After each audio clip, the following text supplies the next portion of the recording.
Mes bien-aimés dans le Seigneur, je vous salue tous dans le nom puissant et merveilleux de notre Seigneur et Sauveur Jésus-Christ. C'est encore votre humble serviteur, le révérend docteur Nicolas Tongo. Bien-aimés, nous sommes toujours en train de continuer de décortiquer notre texte de Jean 2, le verset 1 à 10. Aujourd'hui, nous allons parler sur un nouveau sujet qui est aussi la 5e partie de notre prédication. Aujourd'hui, c'est la 5e partie.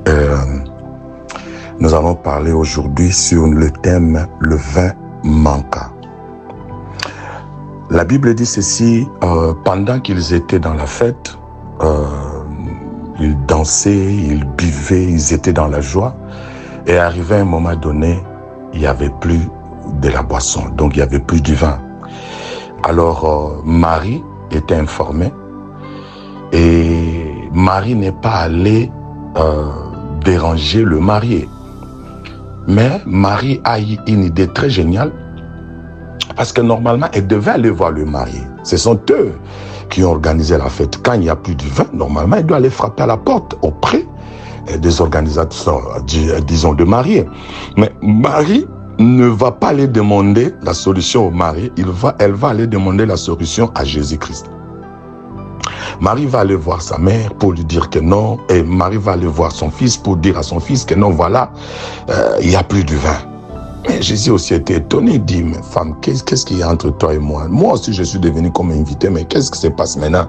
Il n'y a plus de vin et ça devient mon problème. Marie connaissait son fils, savait que son fils n'est pas n'importe quel fils, c'est un fils de Dieu. Donc il a une solution, mais Marie ne savait pas la solution sera comment. C'est ce qui m'a beaucoup choqué et surpris. Vous voyez, bien-aimés dans le Seigneur, nous devons tout faire pour être conduits selon l'Esprit. Parce que quand vous êtes conduits selon l'Esprit, l'Esprit de Dieu va vous révéler le secret de Dieu et vous allez exécuter des choses d'une façon extraordinaire. Les gens ne seront jamais capables de comprendre comment vous êtes à mesure de découvrir toutes ces choses.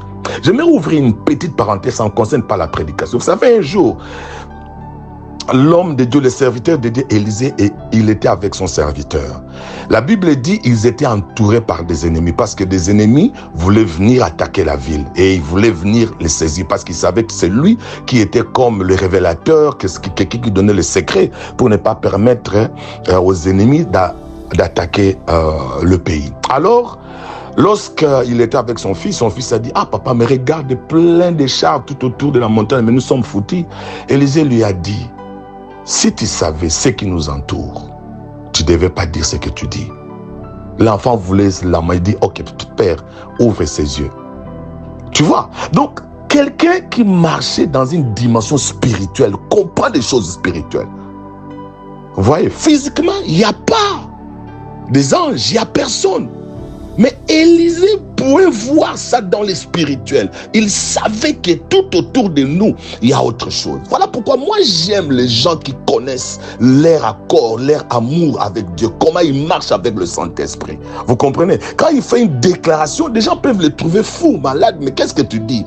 Tu dis quoi? C'est-à-dire, c'est ça, il faut marcher dans l'esprit. Marie marchait dans l'esprit. Elle savait que cet enfant n'est pas seulement mon enfant, mais ça, c'est un fils de Dieu.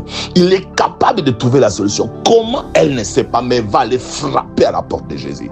Elle va aller frapper pour expliquer Jésus le problème.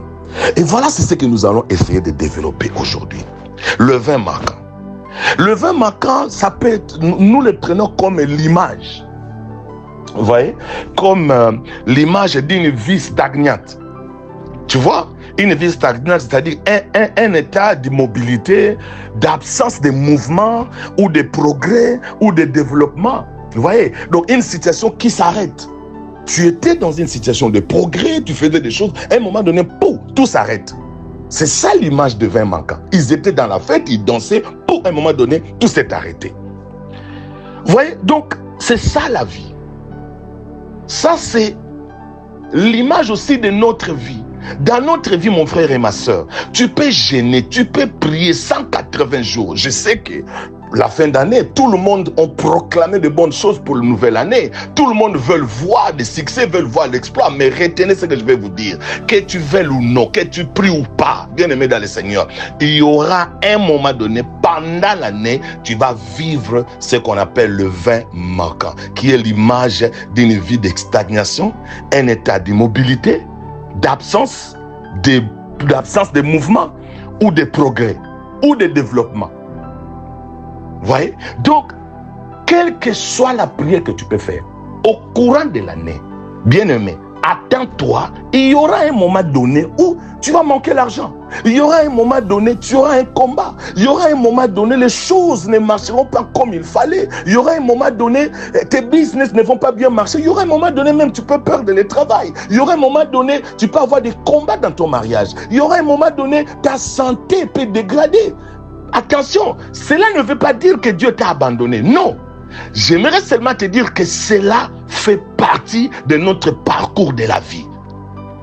Donc ne pense pas que parce que je suis chrétien, il n'y aura pas un problème, il n'y aura pas une vie stagnante, il n'y aura pas une situation qui peut stopper dans ton parcours, il n'y aura pas de combat. Non, bien aimé, tout cela peut arriver. Vous comprenez? C'est-à-dire que c'est dans la vie, tous les jours, c'est souvent en perdant temporairement l'accès à une ressource. Tu peux perdre, tu peux avoir un problème sur le temps, la santé peut déranger, il n'y aura pas la joie, l'argent peut te manquer, des relations tu peux perdre, tu peux commencer une relation, ça s'arrête, ou bien quelqu'un que tu aimais beaucoup, cette personne t'abandonne, tu peux vivre des situations que tu ne t'attendais pas. Les études, il n'y a pas l'argent pour payer, alors que tout était bien, la personne qui te supportait, ou la personne là n'a plus de possibilités, par exemple, pour te soutenir, ou soit Dieu rappelle la personne. Donc tu vois, tu te retrouves dans une situation, la vie change, la vie bascule. Cela est important pour un enfant de Dieu, parce que cette situation-là, où tout peut s'arrêter, où la joie peut partir temporairement, l'argent peut partir temporairement, parce que tout est temporaire.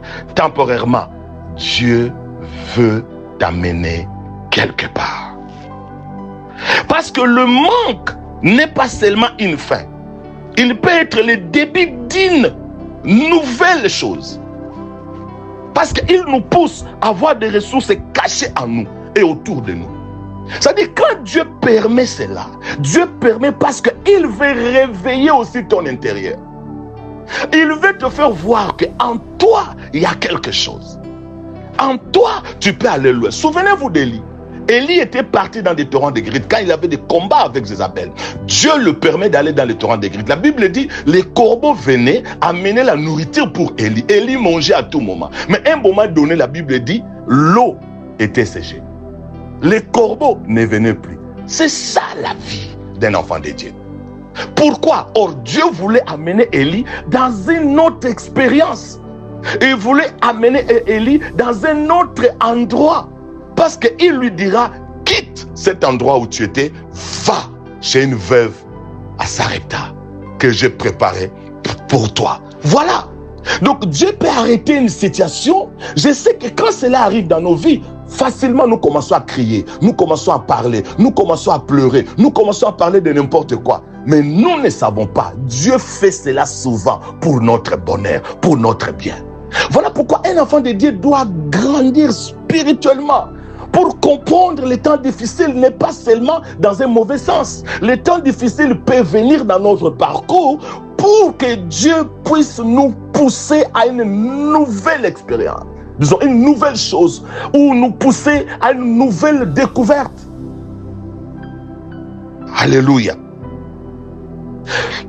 La vie la plus libre et la plus radieuse n'est pas celle qui comble tous les désirs. C'est pas parce que quand il y a tout, c'est ça, non.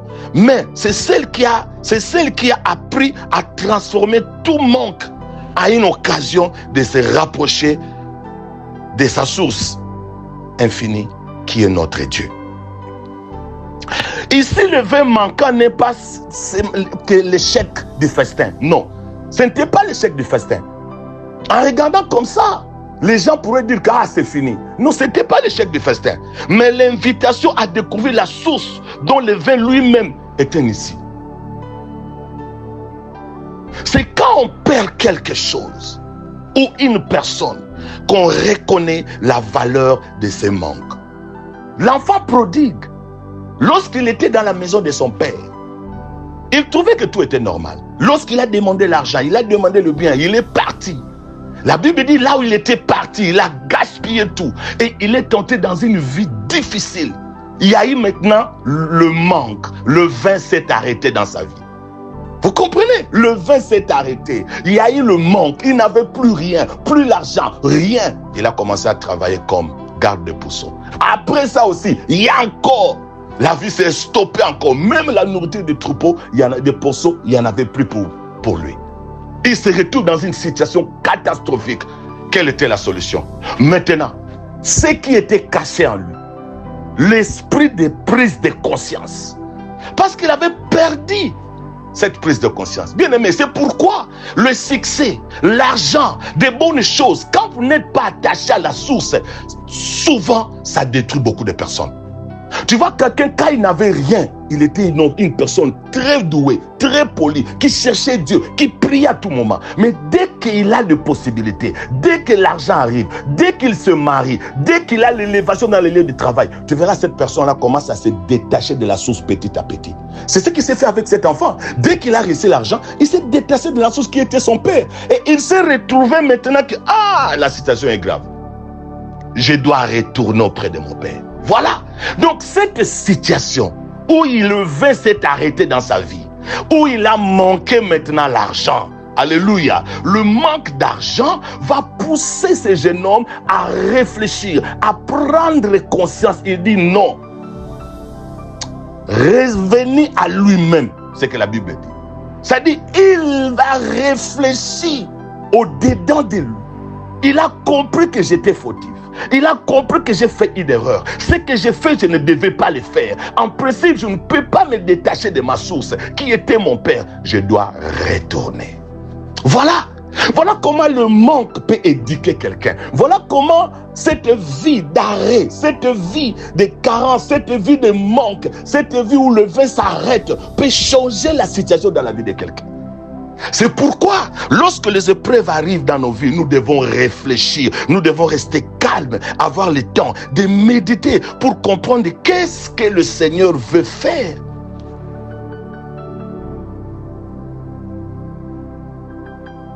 Il y a des choses qui peuvent arriver dans ta vie, mon frère et ma soeur. Laissez-moi vous dire. Des fois, vous ne savez pas le pourquoi. Mais quand vous restez calme, des fois, c'est pour votre bonheur. C'est pour votre bonheur. Cette situation-là qui te donne la honte.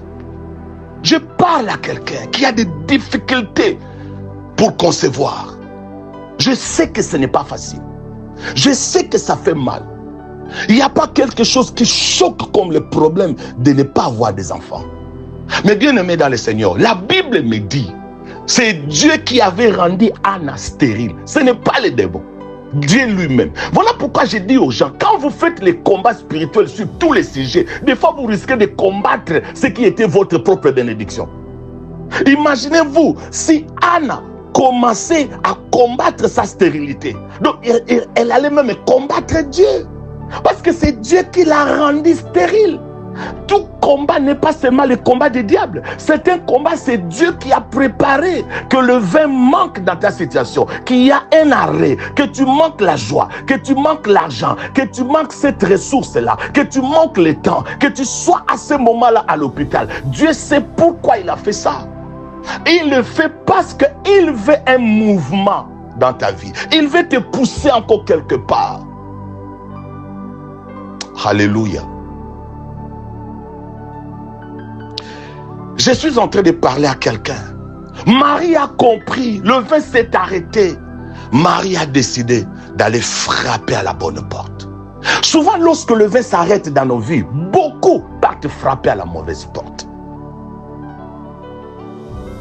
Bien-aimé, la vie est bizarre. Regardez dans Matthieu 11, le verset 2 à 6. Je vais lire pour vous. Jean ayant entendu parler dans sa prison des œuvres du Christ, lui fit dire par ses disciples, est-il celui qui doit venir ou devons-nous entendre un autre? Bien-aimé dans le Seigneur, le même Jean Baptiste qui avait présenté Jésus. Voici l'agneau de Dieu. Alléluia. Mais encore après que cet homme soit arrêté, mis en prison, Dieu a changé sa parole. Tu vois, les épreuves peuvent changer quelqu'un la vision même de Dieu. Les épreuves peuvent pousser quelqu'un à abandonner même de servir Dieu. Regarde comment cet homme qui a valorisé Jésus, mais lorsqu'on l'a arrêté, on l'a mis en prison, il s'est dit, mais comment moi je valorisais cet homme, mais je me retrouve en prison, mais il ne vient même pas me défendre. Alléluia. Voilà comment les choses se passent. Il y a eu changement de langage et de vision à cause de la prison. Beaucoup à ce stade chavirent, fait naufrage. Hier, tu parlais de Jésus avec force. Tu marchais avec la crainte de Dieu. Tu étais honnête, modèle. Mais aujourd'hui, tu changes complètement. Tu deviens méconnaissable. Toutes ces valeurs sont parties. Tes bonnes conduites du passé sont volées par l'ennemi. Les amis, les réseaux sociaux, bien-aimés dans le Seigneur, ça prend tout. Quand tu es dans des épreuves, toi qui parlais de Jésus, toi qui marchais dans la crainte de Dieu, toi qui étais un modèle, bien-aimé, tu étais un modèle, tu parlais avec zèle. Quand les gens t'écoutaient, et c'est Royo, elle prie beaucoup, ses frères, ils prient beaucoup. Tu montrais à d'autres personnes, tu enseignais d'autres personnes d'être sincères dans leur mariage, dans leur vie de fiançailles. Il ne faut pas tricher, il ne faut pas faire ceci, ce n'est pas bien. Mais aujourd'hui que tu es dans des combats, tu es dans des situations où il y a des querelles entre toi et ton mari, où il y a des incompréhensions, tu changes de langage. Tu deviens comme Jean-Baptiste, qui a présenté Jésus. Après, il commence à douter de Jésus. Est-il réellement celui qui devait venir? Ou devons-nous attendre une autre personne? Jean-Baptiste, tu avais présenté Jésus. Voici l'agneau de Dieu. Tu as oublié ça. Juste une année après. Parce que tu es en prison. Oh mon Dieu. Je suis en train de parler à quelqu'un. Je suis en train de parler à quelqu'un. Alléluia. Alléluia. Fais très attention. Lorsqu'il y a arrêt de joie, sache-le que Dieu veut t'amener quelque part. Dieu a une mission à faire avec toi. Laissez-moi vous lire un passage dans le livre de Job, le verset 4. Je vais lire pour vous. Je commence Job 4, le verset 3 à 5. Job chapitre 4, le verset 3 à 5. Écoute, je lis ceci. Voici, tu as souvent enseigné les autres. Tu as fortifié le main languissante. Tes paroles ont relevé ceux qui chancelaient. Tu as affermi les genoux qui pliaient. Et maintenant qu'il s'agit de toi, tu faiblis. Maintenant que tu es atteint, tu te troubles. Alléluia, alléluia. Ce verset, ça m'a toujours fait rire. Regarde comment Job est en train, Dieu est en train de parler de Job ici. Toi qui affermissais des gens, toi qui enseignais les gens la parole de la crainte de Dieu, toi qui donnais du courage à d'autres sœurs, toi qui disais à d'autres sœurs, ne te prostitue pas, Dieu va t'aider, sois forte. Un jour, Dieu va changer ton histoire. Mais aujourd'hui, le vin s'arrête dans ta vie. Alléluia. Il y a le manque d'argent, le manque de la paix, de la joie, de la persévérance. Tu changes. Il dit à Job, mais toi, tu as fortifié beaucoup de gens. Tu as relevé la tête de ceux qui étaient pliés. Et maintenant qu'il s'agit de toi, tu es affaibli. Alléluia. Maintenant que tu es atteint, tu deviens troublé. Alléluia. Bien-aimé dans le Seigneur, j'aime cet enseignement. Parce que cet enseignement, c'est un enseignement, bien-aimé. Je vais vous donner ça lentement, je ne serai pas pressé. Parce que c'est ça la clé. Il y a beaucoup de chrétiens qui ont commencé avec Dieu, mais qui ne sont plus avec Dieu aujourd'hui. Qui sont devenus des occultistes, qui sont devenus de vrais païens. Tout simplement parce que le vin s'était arrêté à un moment donné dans leur vie. Alléluia. Il n'y avait plus de vin. Le vin s'est arrêté. La situation a changé. La joie n'était plus là. Il n'y avait plus la persévérance. Il y a eu des échecs au-dessus des échecs. Elle croyait que cette fois-ci, Dieu va faire. Et ça n'a pas marché. Maintenant, il commence à bouger. comme Jean-Baptiste. Jean-Baptiste a commencé à parler de n'importe quoi. Écoute maintenant au verset 5, Jésus lui donne la réponse. Jésus leur répondit, allez rapporter à Jean ce que vous entendez et ce que vous voyez. Les aveugles voient, le boiteux marche, alléluia. Les lépreux sont purifiés, le sourd attendent, les morts sont ressuscités, alléluia. Et la bonne nouvelle est annoncée aux pauvres. Heureux celui pour qui je ne serai pas une occasion de chute. Alléluia. Ceci signifie qu'on pour dire, toi, tu as changé ta position, Jean-Baptiste, mais Dieu ne changera pas. Dieu restera constant. Alléluia. Il restera le Père rempli d'amour. Alléluia. Vous voyez? Jésus leur renvoie l'ascenseur. Va dire à Jean que la parole de Dieu est prêchée. Dieu manifeste son amour. Il guérit les aveugles, il guérit les sourds, il guérit le muet, il continue à opérer des miracles. Ne pense pas que si toi tu commences à douter de moi et que Dieu aussi va arrêter. Non. Voilà pourquoi je parle à quelqu'un. Même si l'eau s'arrête, le vin s'arrête, même si la situation ne marche pas, l'amour de Dieu pour toi reste constant. Ne changez pas ta position. N'humiliez pas Dieu. N'entrez pas dans des choses que hier pour toi tu savais que c'était mauvais, mais aujourd'hui tu es en train de le faire. Les choses que tu as condamnées hier, aujourd'hui tu les fais. Dieu reproche à Job. J'aime ce verset de Job 4. Il dit, Job, toi qui fortifiais les gens, toi qui encourageais les gens, tu donnais des enseignements, tu relevais ceux qui avaient des têtes courbées, Job. Quand tu étais là, ta présence donnait la joie, la force à ceux qui étaient affaiblis. Aujourd'hui, ça devient ton tour. Hey my God. Job, aujourd'hui, ça devient ton tour. Il n'y a plus la joie, il n'y a plus l'argent, il n'y a plus la persévérance. La fiançaille est en train de bouger. Ton mari n'est pas correct avec toi, ou ta femme n'est pas correcte avec toi, ou votre fiançaille est en train de se secouer, de bouger, ou votre mariage bouge, ou il n'y a pas l'enfant. Tu croyais qu'en se mariant, l'enfant va venir. L'enfant ne vient pas. Ou tu crois que, oui, dès que j'ai fini mes études, j'aurai du travail. Mais le travail ne vient toujours pas. Tu croyais que tu seras en bonne santé au courant de l'année, mais la maladie vient frapper. Il dit, Job, maintenant que toutes ces situations arrivent, tu changes ta position. Tu es affaibli. Non, j'aimerais parler à quelqu'un.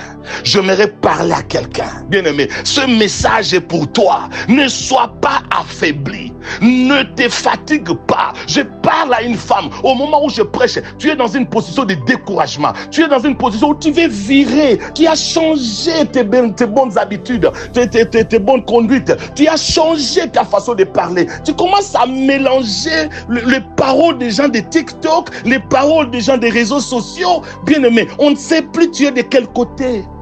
J'aimerais attirer l'attention de quelqu'un. Quand le vin s'arrête dans ta vie, fais attention d'aller prendre des recours dans les réseaux sociaux. Il y a une servante de Dieu qui m'a dit un jour, il dit, papa, c'est très dangereux quand un couple sont en conflit d'aller chercher la solution dans des réseaux sociaux. C'est très dangereux. Ces gens-là dans les réseaux sociaux, ils sont en train de faire leur business. Ils cherchent le nombre de views. Ils vont dire des choses dans un sens mondain. Ils ne sont pas inspirés par Dieu. Vous allez suivre ces conseils et vous commencez à vous détacher de Dieu, détacher de votre amour, détacher de votre vie qui était exemplaire. Parce que quelqu'un dans les réseaux sociaux a injecté une mauvaise parole dans tes oreilles. J'aimerais parler à quelqu'un. Fais attention.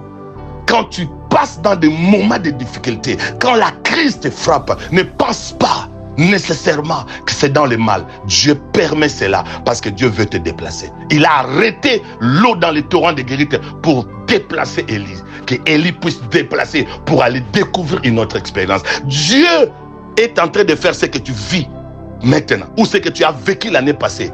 Dieu veut t'amener loin.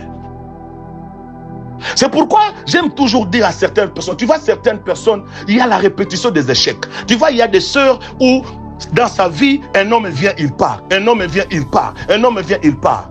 La sœur ne comprend pas que Dieu est en train de permettre ces échecs-là pour l'enseigner. Pour amener à la sœur de prendre conscience comme l'enfant prodigue. Revenez à lui-même. Il s'est dit, je me comporte mal. Dieu permet certaines répétitions des échecs dans la vie de ses enfants pour que tu comprennes. Dieu dit, je permettais que les hommes viennent par jusqu'à ce que tu comprendras que tu ne connais pas encore qu'est-ce que le mariage. Jusqu'à ce que tu vas chercher à maîtriser qu'est-ce que le mariage. Quand tu vas maîtriser ma fille ou mon fils, c'est à ce moment-là, je vais mettre la stabilité dans ta vie conjugale. Ce sont des enseignements. Nous voyons seulement les démons, nous voyons des sorciers, nous commençons à combattre. Des fois, ce n'est pas le problème de combat extérieur, c'est un problème de combat intérieur. Alléluia. Nous avons deux situations qui s'est passées. Marie, devant la situation, elle va aller frapper à la bonne porte. Deuxième situation, ou deuxième tableau, excusez-moi, c'était maintenant les gens qui murmuraient. Il y a eu un groupe de gens qui commençaient à murmurer, mais c'est quelle fête ça? Mais c'est quelle fête? Il n'y a plus de boissons. Mais lui, quand il a invité des gens, il ne savait pas qu'il devait être conséquent. Hein? Pourquoi il n'achetait pas assez de vin? Hein? Pourquoi? Il commençait à critiquer. D'ailleurs, il n'y a pas l'argent. Et chacun commençait à faire des commentaires de sa façon. Mais Marie n'était pas dans ce groupe. Elle a choisi d'aller frapper à la porte du maître.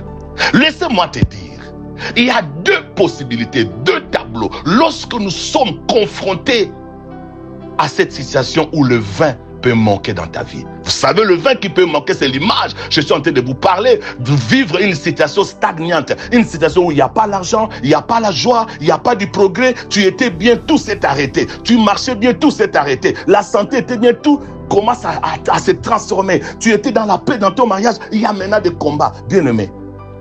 Tout cela, Dieu a un message.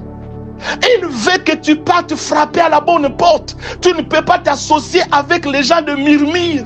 Marie ne s'est pas associée avec le murmure, les gens qui parlent trop. Marie est allée frapper à la bonne porte, qui était Jésus-Christ de Nazareth. Il y a deux raisons que nous allons développer. Aujourd'hui, nous allons développer la première raison. Pourquoi Dieu permet que le vin puisse s'arrêter dans ta vie? Un, c'est pour le baptême de feu. Le baptême de feu, Dieu veut aiguiser ta foi. Dieu veut te conduire à la maturité. Dans le livre de Jacques, j'aimerais lire ça. Jacques 1, rapidement. Le temps n'est pas vraiment bien pour nous. Jacques 1, écoute ce que la Bible dit.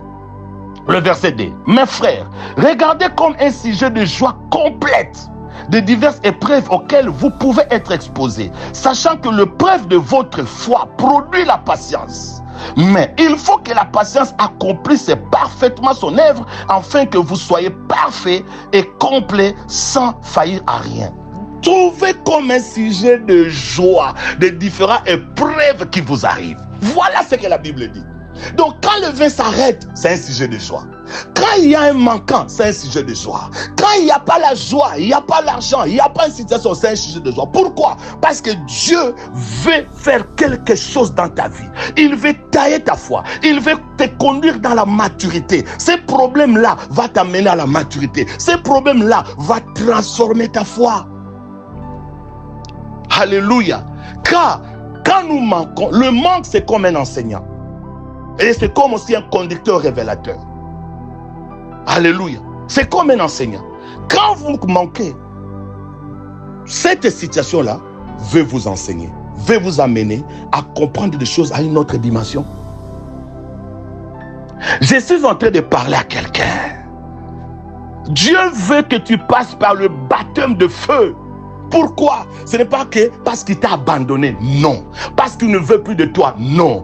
Parce qu'il ne veut pas écouter, oh peut-être parce que tu as péché, non. Certaines choses, situations, ça peut être le péché, ça arrive aussi. Mais certaines situations, ce n'est pas à cause du péché. Alléluia. Dieu le permet parce qu'il veut augmenter ta foi. Des fois, quand Dieu regarde, tu ne veux pas croître dans les choses du Seigneur. Ta foi est toujours médiocre. Tu ne veux pas avoir cette conduite, cette conduite révélateur, c'est-à-dire découvrir ce qui est caché en toi. Quand Dieu remarque et que tu ne marches pas dans cette vision, Dieu viendra par le baptême de feu dans ta vie. Dieu va provoquer une situation dans ta vie que tu ne seras pas capable de supporter. Dieu va provoquer l'échec, Dieu va provoquer l'abandon, Dieu va provoquer manque de joie, Dieu va provoquer des combats, Dieu peut provoquer des situations parce qu'il veut que toi, que ta foi puisse augmenter. et que tu puisses découvrir cette fontaine qui est cachée au-dedans de toi. Oh, que le Seigneur bénisse quelqu'un. Nous allons continuer calmement ce texte. Nous allons continuer. Nous allons voir un exemple de baptême de feu qui s'était passé entre David et Goliath. Bien aimé, il n'y a pas assez de temps. Nous allons développer ça demain. Nous allons entrer en profondeur. Mais ma prière est que quelqu'un comprenne aujourd'hui. S'il y a des situations qui arrivent dans nos vies, ce n'est pas nécessairement dans un mauvais sens. Jacques est tenté de nous dire qu'il faut trouver ça comme un sujet de joie. Pourquoi? Parce que ça t'apporte des bénéfices spirituels. Ça va changer le niveau de ta foi et ça va te conduire à la maturité spirituelle. Que le Seigneur bénisse quelqu'un. Celui qui est en train de pleurer ne pleure plus. Trouve ça un sujet de joie au nom de Jésus-Christ. Amen.